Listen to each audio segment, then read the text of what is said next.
మీరు ఒక మంచి పాయింట్ అడిగారు. ఒకప్పుడు మీ కొరకు వెయిట్ చేశారని ఫిబ్రవరి 1ని జో బైడెన్ కంటే ప్రపంచంలో పెద్దోళ్ళు ఎవరైనా ఉన్నారు ఇప్పుడు? నేను రాత్రి 11కి వెళ్ళాను, 12 గంటలకు ఆయన కలిశారు. ఫిబ్రవరి 1, 2021. ఎందుకు వెళ్ళాను? ఇంపార్టెంట్, 1 మినిట్ టైం ఇవ్వండి. Russia Ukraine brothers and sisters, మనం నేపాల్ ఎలాగో ఇండియా. రష్యా మీద యుద్ధం చేస్తున్నానికి కారణాలు 3 ఉన్నాయి చెప్పడానికి. అది ఇంపార్టెంట్.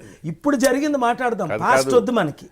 మీరు అన్నారు ఒక మాట, అప్పుడు వెయిట్ చేసేవారని. ఈరోజు 141 మంది ప్రెసిడెంట్లు, ప్రైమ్ మినిస్టర్స్ జనవరి 20ని నేను ఇచ్చిన కాల్కి 197 మందికి నేను లెటర్లు రాశాను, ఫోన్లు చేశాను. 141 మంది ఓపెన్గా డిక్లేర్ చేశారు. ఏమని? రష్యాకి విరుద్ధంగా ఎవడైనా నిలబడతాడా? చరిత్రలో ఎవరైనా నిలబడ్డారా? నిలబడ్డారు. ఇప్పుడు ఎందుకు? నేను తప్ప ఏ మానవుడైనా యుక్రెయిన్కి స్టార్ట్ చేశాడో సపోర్ట్ చేయడు కాదు. దానికి కారణం ఉంది. మీరు నిజంగా ప్రజలు ఆశ్చర్యపోతారు. కాదు, ఇప్పుడు మనది ఈ షో ఓన్లీ తెలుగు రాష్ట్రాలు, తెలుగు వ్యవహారాలకు సంబంధించి కన్ఫైన్ అవుదాం. ఓకే, అదెట్లా? అంతే. ఇప్పుడు తెలుగు వాడినైనా ప్రజలందరూ ఎందుకు ఎంజాయ్ చేస్తారంటే, ఒక తెలుగు బిడ్డ అయ్యి బొగ్గులు ఏరుకొని బోయింగ్ స్థానంకి ఎదగడం. ఎగ్జాక్ట్లీ, నేను వస్తాను అక్కడికే. ఇప్పుడు మీరు చాలా కష్టపడ్డారు జీవితంలో. ఓకే, మెయిన్ దేవుని కృప. కష్టం అందరూ పడతారు. రైతులు పడిన కష్టం నేను ఎప్పుడు పడలేదు, సరే, కానీ వాళ్ళకి గిట్టుబాటు ధర లేదు. అది వేరే. కష్టాన్ని బట్టి ఫలితం. పేదరికంలో నుంచి వచ్చారు. కరెక్ట్. ఓకే, కష్టపడ్డారు. కరెక్ట్. సో 10వ తరగతి పాస్ కాకపోయినా కరెక్ట్ 6-7 భాషలు నేర్చుకుని స్వయం కృషితో మీరు అన్నట్టుగానే భారతదేశంలో మొట్టమొదటిసారి 747 బోయింగ్ 747 కదా, సొంత బోయింగ్ని కొనుక్కున్నారు. భారతదేశంలో కాదు, ప్రపంచ చరిత్రలో ఇంకొక మానవుడు కొనుక్కోలేదు. ఓకే, పోనీ అది దేవుడు ఇచ్చాడు గిఫ్ట్గా. పోనీ దేవుడే అన్నీ. నేను అనేది ఏంటంటే దేవుడు అనేవాడు అల్టిమేట్గా అక్కడ పక్కన పెడదాం.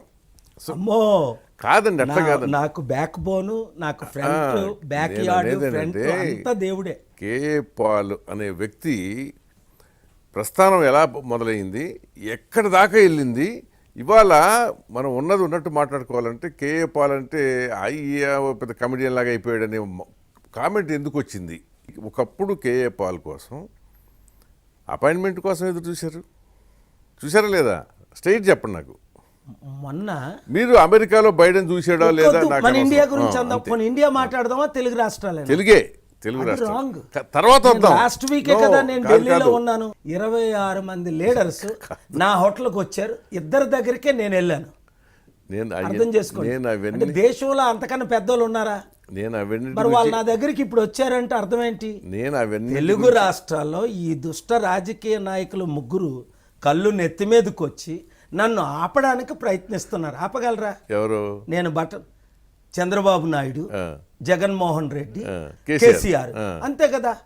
వీళ్ళు 3 తప్ప ఎవరున్నారు? ఈయనేమో 8 లక్షల కోట్లు అప్పు చేసేసారు ఆంధ్రాలో 2 కలిసి. ఈయనేమో 4.5 లక్షల కోట్లు అప్పు చేసేసి 2 రాష్ట్రాలని పాడు చేశారు. అది ఫ్యాక్ట్ మాట్లాడుకోవాలి. ఈ రోజు దేశంలో నాకు అపాయింట్మెంట్ ఉందా అని అడిగారు అమిత్ షాతో. అపాయింట్మెంట్ ఉందా? లేదు కదా. మరి ఎట్లా కలిశారు? ఏదో బైడెన్ వైఫ్ తో ఏదో లెటర్ తెచ్చుకున్నారంట కదా. నేను బైడెన్ ఏంటి, వైఫ్ ఏంటి, లెటర్ ఏంటి? మరేంటి? ఇప్పటికీ అమిత్ షా గారితో ఇంగ్లీష్లో చెప్పమంటారా, హిందీలో చెప్పమంటారా? తెలుగులో చెప్పండి. అది ఇప్పటికే అమిత్ షా గారు అఫీషియల్గా 10 సార్లు కలిశారు. 1, 2, 3 గంటలు మేము మాట్లాడుకుంటాం. ఇప్పటికి అన్అఫీషియల్గా ఎన్నిసార్లు కలిసారో చెప్పకూడదు. కరెక్టే. మరి అంత అమిత్ షాతో అంత అనుబంధం ఉండి మోదీని ఎందుకు తిడతా ఉంటారు? అమిత్ షాతో అనుబంధం కాదు. ఇక్కడ కపిల్ సిబ్బల్ గారు 20-25 సార్లు కలిశారు. 18 పార్టీలను కోఆర్డినేట్ చేసి ఒక రూమ్ లో తీసుకొచ్చారు. లాస్ట్ ఇయర్ నేను ఇప్పుడు 20 సంవత్సరాలు. పాయింట్ ఇక్కడ ఏంటంటే మీరేమంటున్నారంటే ఒకప్పుడు వెయిట్ చేశారు ఎవరు? ఈ తెలుగు ముఖ్యమంత్రులు మాత్రమే. ఇప్పుడు ప్రపంచంలో 141 దేశ ప్రెసిడెంట్స్ వెయిట్ చేస్తున్నారు కదా. ఇప్పుడు మీరు చెప్పిన దాని ప్రకారం రుజువులు ఉన్నాయి. మీరు కళ్ళతో చూశారు కదా ఢిల్లీది. అపాయింట్మెంట్ లేకుండా ఎవరైనా అమిత్ షాని కలిశారా? ముఖ్యమంత్రులు, క్యాబినెట్ మినిస్టర్స్, గవర్నర్స్ 30 రోజులు 60 రోజులు. కొందరు పవన్ కళ్యాణ్ లాంటి వాడు 1 year వెయిట్ చేస్తున్నాడు కదా రోడ్ మ్యాప్కి 3 నెలల నుంచి. మరి నన్ను ఎలా కలిశారు? మీరు సత్యం మాట్లాడాలి. మళ్ళీ మీ లెవెల్ వాళ్ళు తీసుకొచ్చి ఈ లో లెవెల్ వాళ్ళు కొంత యూట్యూబ్ వాళ్ళు 2-3 యూట్యూబ్ ఛానల్స్ ఉన్నాయి, వాళ్ళ లెవెల్లో మీరు రాకూడదు ఆర్కే గారు. నేను చెప్పేది అదేనండి. అది అసలు నేను చెప్పదలుచుకుంది మీకు అర్థం కావట్లేదు. మీరు లైన్లోకి ఎంతసేపు వచ్చారు. మీరు కరెక్ట్, వెరీ గుడ్. నేను చెప్పదలుచుకుంది ఏంటంటే కేఏ పాల్ని కమెడియన్గా మార్చింది మేము కాదు, వేరే వాళ్ళు మార్చారని. మార్చలేదు. చెప్తా. ప్రజల మూర్ఖుల నేను టీఆర్పీ రేటింగ్స్ కొరకు ఏదో ఒక యూట్యూబ్ ఛానల్లో కొంత డబ్బులు వస్తాయి 1-2 లక్షలు అని నన్ను వాడుకుంటారు. నేను చెప్పింది సత్యం, దాన్ని వైరల్ చేస్తారు. ఇప్పుడు చేయట్లేదులేండి.